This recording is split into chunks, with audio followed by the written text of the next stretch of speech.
Hello friends, इस lecture में हम लोग बात करेंगे ब्रिटिश एडवेंट इन झारखंड। ब्रिटिश एडवेंट इन झारखंड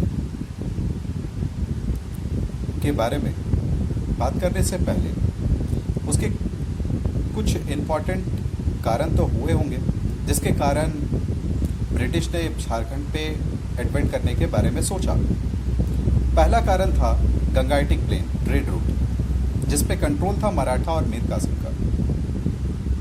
एक तरह से देखा जाए कि अगर ब्रिटिश चाहते हैं कि ट्रेड पे कंट्रोल करना, क्योंकि उनका मेन मकसद ट्रेड ही था, तो ट्रेड पे कंट्रोल करने के लिए पहले उनको गंगाइटिक प्लेन पे कंट्रोल करना बहुत ज़रूरी था।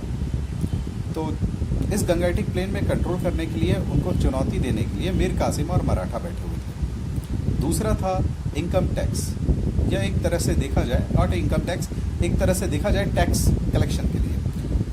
अब टैक्स कलेक्शन के लिए जो भी ब्रिटिश ऑफिसर्स को अपॉइंट किया गया था, और जब भी ये ब्रिटिश ऑफिसर्स जमींदार के पास टैक्स कलेक्शंस के लिए जाते थे तो ये भाग जाते थे आपके पलामू और छोटा नागपुर के जंगलों में, और उनको खोजना काफ़ी मुश्किल हो जाता था।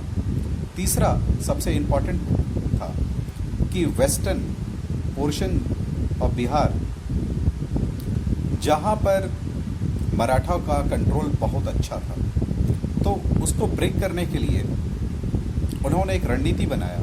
रणनीति में ये था कि छोटा नागपुर और पलामू के जितने भी किले हैं और जितने भी हिल्स हैं उन पे अच्छी तरह से कंट्रोल करना। अगर वो उनको कंट्रोल कर लेता है तो इस तरह से पश्चिमी भाग पे कंट्रोल करना ब्रिटिश के लिए काफ़ी आसानी हो सकता है। अब ना ये 3 इम्पॉर्टेंट कारण हैं। नेक्स्ट लेक्चर में हम लोग बात करेंगे कि ब्रिटिश एडवेंट इन सिंहभूम, जिसमें ढालभूम, पोरहाट और कोल्हान के बारे में नेक्स्ट लेक्चर में हम लोग बात करने वाले हैं। नाउ